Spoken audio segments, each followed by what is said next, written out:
नमस्कार दोस्तों, स्वागत है आपका अपने इस YouTube channel Nalanda academy Chhatarpur में।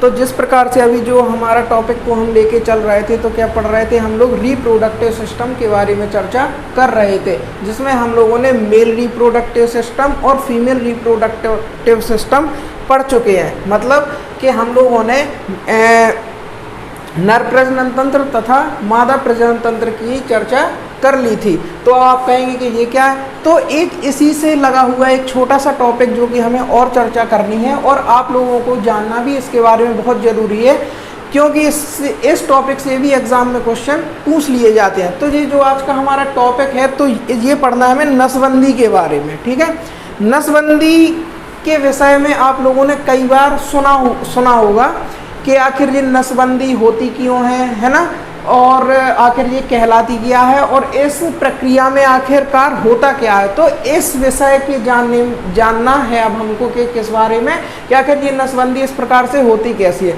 तो आप लोगों को याद रखना है कि ये देखो, जो स्टूडेंट हमारे लेक्चर को, प्रीवियस लेक्चर को देख चुके हैं, उनको तो ये समझ में आ रहा होगा कि ये डायग्राम किस चीज़ का है और ये डायग्राम किस चीज़ का है। बात को समझना, मतलब जो क्या है कि जो प्रीवियस लेक्चर है उसमें मैंने बाकायदा डायग्राम बनाकर अपनी विस्तृत चर्चा की है। तो ये जो हमारा डायग्राम है, तो ये वाला है अपना कौन सा, तो नर प्रजनन तंत्र का। जो भी विद्यार्थियों ने हमारा लेक्चर या वीडियो नहीं देखा है, तो वो प्रीवियस लेक्चर को जरूर देख लें। तो ये है अपना जो वीडियो, ये है नर प्रजनन तंत्र का, और ये वाला जो अपना डायग्राम है, तो वो है मादा प्रजनन तंत्र का। मादा प्रजनन तंत्र का इसके प्रीवियस अलग से 2 वीडियो बन चुके हैं। इसका अलग वीडियो बना था, इसका अलग वीडियो बना था। ठीक है, तो अब क्या है कि जो इसमें हमें देखना है कि आखिर ये नसबंदी की प्रक्रिया होती कैसी है। तो आपको इस प्रकार से ध्यान देना है कि आखिर सबसे पहले हम बात करें बेसिकटॉमी की। ठीक है, तो बेसिकटॉमी का अर्थ होता है पुरुष नसबंदी। ठीक है, तो पुरुष नसबंदी में आखिर होता क्या है, तो देखो इन सब के विषय में हम लोगों ने जाना है कि इनके जो जो अंग होते हैं तो वो कौन कौन से हैं। तो देखो हमने आपको बताई थी क्या, ये वाला जो भाग है यह कहलाता है वृषण थैली। क्या कहलाता है, वृषण थैली। ठीक है, ये कहलाता वृषण थैली, ये कहलाती है अपनी शुक्र जनन नलिका, ये कहलाता है अपना एपिडिडाइमिस, और ये कहलाता है शुक्राशय।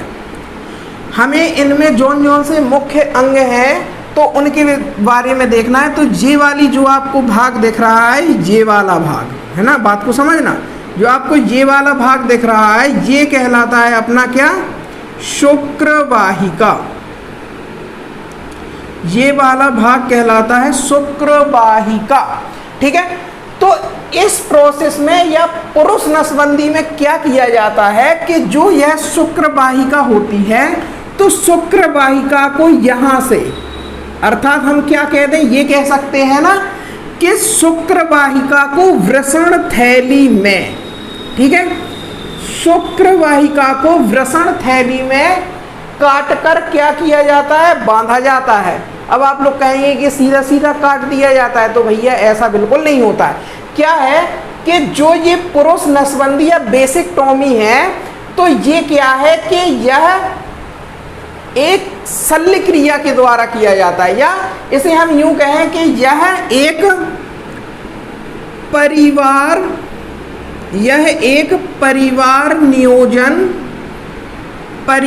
नियोजन शल्य क्रिया है। इसे आप लोग नोट करते जाइएगा।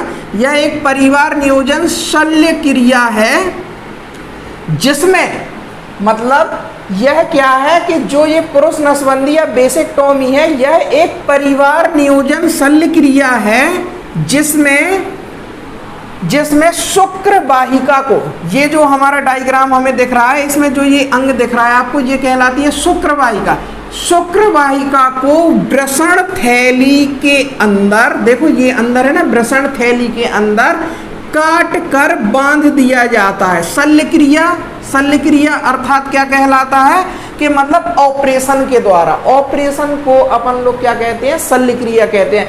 तो ऑपरेशन या शल्य क्रिया के द्वारा क्या करते हैं, वृषण थैली में किसको, तो शुक्र वाहिका को काटकर बांध दिया जाता है। ठीक है, तो केवल बेसेक्टोमी या पुरुष नसबंदी में केवल यही प्रक्रिया होती है। इसको आपको क्या करना है, नोट करना है और याद रखना है। क्या, सीधा सीधा कि जैसे पूछा जाए कि पुरुष नसबंदी क्या कहलाती है, तो सीधा हमको याद रखना है कि पुरुष नसबंदी एक परिवार नियोजन शल्य क्रिया है जिसमें शुक्र वाहिका को वृषण थैली के अंदर काट कर क्या कर दिया जाता है, बांध दिया जाता है। तो इससे होता क्या है, आखिर इससे मतलब यह करने से होता क्या है, तो सीधी सीधी बात है, आपको ज़्यादा इसमें दिमाग लगाने की जरूरत नहीं है। तो याद रखना, जनसंख्या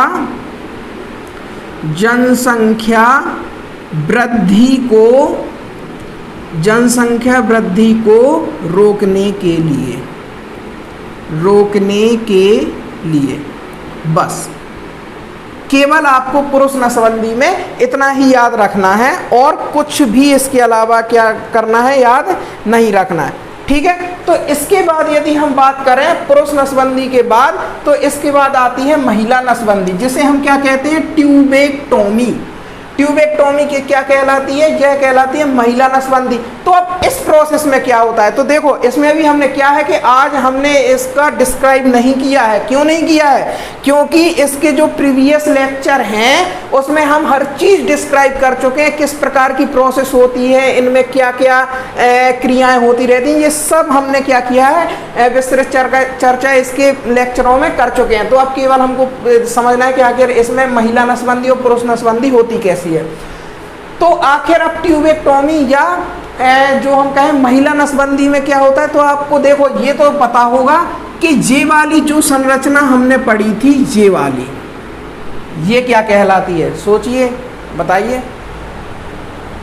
तो ये वाली जो अंग है, ये वाला जो भाग है, हमने बताया था यह वाला भाग कहलाता है डिंब वाहिनी। क्या कहलाता है, डिंब वाहिनी। डिंब वाहिनी में क्या होता है, तो हमने आपको बताया था कि जो निषेचन की क्रिया होती है, निषेचन की क्रिया या फर्टिलाइजेशन क्या कहलाता है, हमने बताया था कि जब दो कोशिकाएं, कौन कौन सी, नर जनन कोशिका और मादा जनन कोशिका जब आपस में मिलती हैं, ठीक है, आपस में मिलकर और जाइगोट का क्या करती हैं, निर्माण करती हैं, तो यह की क्रिया क्या कहलाती है, निषेचन कहलाती है या फर्टिलाइजेशन कहलाती है। तो फर्टिलाइजेशन या निषेचन की क्रिया किस भाग में होती है, तो डिंब वाहिनी में होती है। हमने प्रीवियस लेक्चर में चर्चा की है इसके बारे में कि निषेचन की क्रिया होती है अपनी डिंब वाहिनी में। तो डिंब वाहिनी कौन कौन सी होंगी, ये पूरा भाग डिंब वाहिनी का होगा। ठीक है, ये जो भाग है तो ये कहलाता है अंडाशय, ये भी अंडाशय कहलाता है। ये ओवरी वाला भाग है अपना, ओवरी, और ये वाला अपना क्या भाग है, ओवरी। ठीक है, अब आखिर होता क्या है, प्रोसेस समझिए आप इसकी। ठीक है, तो क्या होता है कि इसमें महिला नसबंदी में जो ये आपको डिंब वाहिनी का भाग दिख रहा है ना, ये पूरा वाला, अच्छा क्या होता है, ओवरी से क्या होते हैं, अंडाणु उत्सर्जित होते हैं। मतलब अंडाणु उत्सर्जित होके कहाँ पे जाते हैं, डिंब वाहिनी में प्रवेश करते हैं। तो यहाँ से भी ओव्यूलेशन होता है और इस वाले भाग से भी ओव्यूलेशन होता है कि नहीं, प्रीवियस लेक्चर में देखा था हमने कि यहाँ से भी ओव्यूलेशन होता है और इस वाले भाग से भी ओव्यूलेशन होता है। हमने ये भी बताया था कि अल्टरनेट मंथ में भी होता है। ठीक है, अब इसके बाद क्या होगा कि जैसे ही ओव्यूलेशन होगा या अपना जो अंडाणु है वह इस वाले भाग में जाएगा और यहाँ से अपनी निषेचन की क्रिया होगी। ठीक है, तभी जाइगोट का निर्माण होगा। ठीक है, तो इस वाले भाग में क्या करते हैं कि जो ये अपनी क्या होती है, डिंब वाहिनी होती है। ठीक है, दोनों ओर से, दोनों ओर से क्यों, उसका भी मैं कारण आपको बता रहा हूं अभी। इनको क्या करते हैं कि जो ये महिला नसबंदी है यह भी परिवार नियोजन शल्य क्रिया के द्वारा, मतलब शल्य क्रिया है जिसमें क्या किया जाता है कि डिंब वाहिनियों को शल्य क्रिया के द्वारा दोनों ओर से काट कर क्या कर दिया जाता है, बांध दिया जाता है। ठीक है, अब इससे क्या होगा तो समझिए, यहां से क्या होगा, अपने अंडाणु उत्सर्जित होंगे तो कहाँ जाएंगे, डिंब वाहिनी वाले भाग में, और ये वाला जो हमने हिस्सा बताया था यह कहलाता है सर्विक्स। क्या कहलाता है, सर्विक्स। शुक्राणुओं की प्राप्ति कहाँ पे होती है? तो हमने आपको बताया था कि सर्विक्स वाले स्थान पर, सर्विक्स वाला जो स्थान होता है तो उसमें शुक्राणुओं की प्राप्ति होती है। शुक्राणुओं की प्राप्ति किस वाले स्थान में होती है? सर्विक्स वाले स्थान में, जो ये वाला भाग है। यहां से जो होंगे तो क्या होंगे? यहां से शुक्राणु जाएंगे, ठीक है। अब समझना इसको, यहां से इस प्रकार से जैसे ये शुक्राणु जाएंगे तो यहां पे भी आएंगे, यहां पे शुक्राणु आ जाएंगे। लेकिन क्या होगा, यहां पे जो ओव्यूलेशन है या अपना अंडाणु है तो ये इस वाले भाग से जाएगा, जाएगा कि नहीं? ये इस वाले भाग से जाएगा। लेकिन क्या होगा कि जब इसकी शल्य क्रिया के द्वारा इसे बांध दिया जाता है तो ये दोनों आपस में क्या नहीं कर पाएंगे? निषेचन नहीं कर पाएंगे।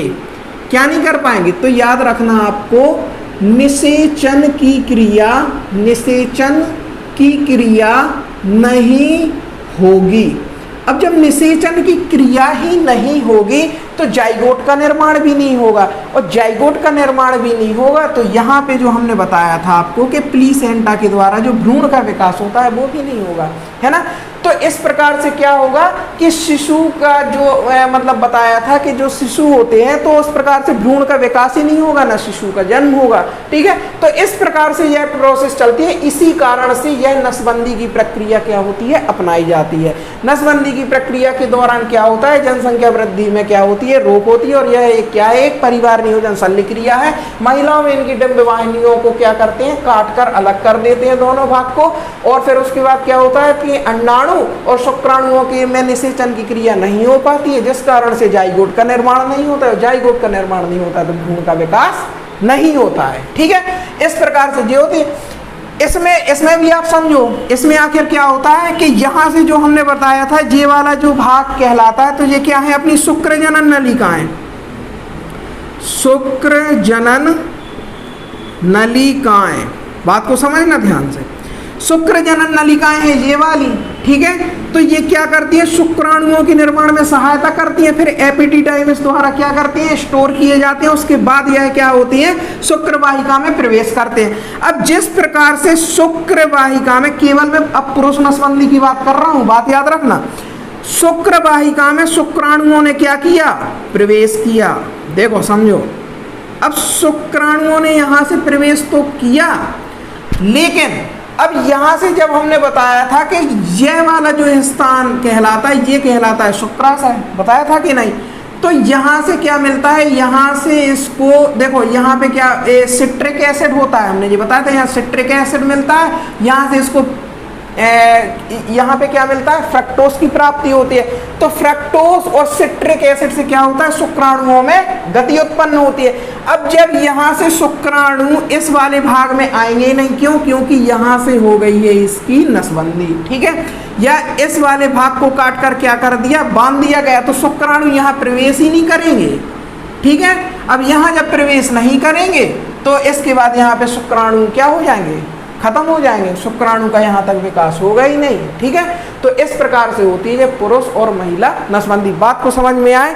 जो भी समझ में ना आए हो कमेंट बॉक्स पे जरूर बताना, है ना। तो इस प्रकार से ये क्या होती हैं? ये परिवार नियोजन शल्य क्रियाओं को क्या किया जाता है? अपनाया जाता है, ठीक है। तो इस प्रकार से जो हमारा आज का ये टॉपिक था, पुरुष नसबंदी और महिला नसबंदी, तो इस प्रकार से अपना ये टॉपिक आज का क्या होता है? खत्म होता है। इसके बाद जो हमारा नेक्स्ट टॉपिक होता है, तो अब हम लोग बात करेंगे जुड़वा बच्चों के बारे में। आप लोगों ने सुना होगा या अपने मोहल्ले आसपास देखा होगा कि जुड़वा बच्चे होते हैं। अब जुड़वा बच्चों में भी जरा 2 मिनट का आप देखिए कि क्या होता है कि हम अपने आसपास देखते हैं कि किसी घर में जुड़वा बच्चे हैं, लेकिन हमें ये चीजें भी देखने को मिल जाती हैं कि उनके चेहरे समान गुण बिल्कुल सब सेम मिल जाता है कहीं कहीं। लेकिन कहीं पे हम कहें कि दूसरी जगह जाते हैं तो वहां भी जुड़वा बच्चे हैं, लेकिन उनके चेहरे बिल्कुल विपरीत रहते हैं, मतलब बिल्कुल सेम नहीं होते हैं। तो ये प्रॉब्लम भी होती है। कहीं कहीं हम लोगों को ये केस भी देखने को मिलता है कि जुड़वा बच्चे तो हैं, लेकिन वो एक लड़का है एक लड़की है। आखिर ये चीजें क्यों होती हैं? या तो दोनों लड़के होंगे लेकिन दोनों के चेहरे अलग अलग होंगे, या एक लड़का एक लड़की होगा, या दोनों लड़के होंगे तो दोनों के चेहरे अलग अलग होंगे, या फिर दोनों लड़कियां होंगी दोनों के चेहरे अलग अलग होंगे। तो इस प्रकार से विभिन्न प्रकार से क्या होते हैं, जुड़वे बच्चे देखने को मिलते हैं। कहीं कहीं बिल्कुल एक साथ सेम जुड़वा, बिल्कुल शकल सूरत बिल्कुल एक सेम जैसी रहती है, आखिर ये क्यों होता है। तो ये सब जो होगा हम लोग अपने नेक्स्ट वीडियो में इसकी चर्चा करेंगे। तो यहाँ पे हम लोगों ने अभी क्या समझा है, नसबंदी। इसके बाद जो हमें अपना कल का टॉपिक देखना है तो उसमें हम पढ़ेंगे जुड़वा बच्चों के बारे में। तो तब तक के लिए बने रहिए हमारे साथ। नमस्ते, जय हिंद, जय भारत।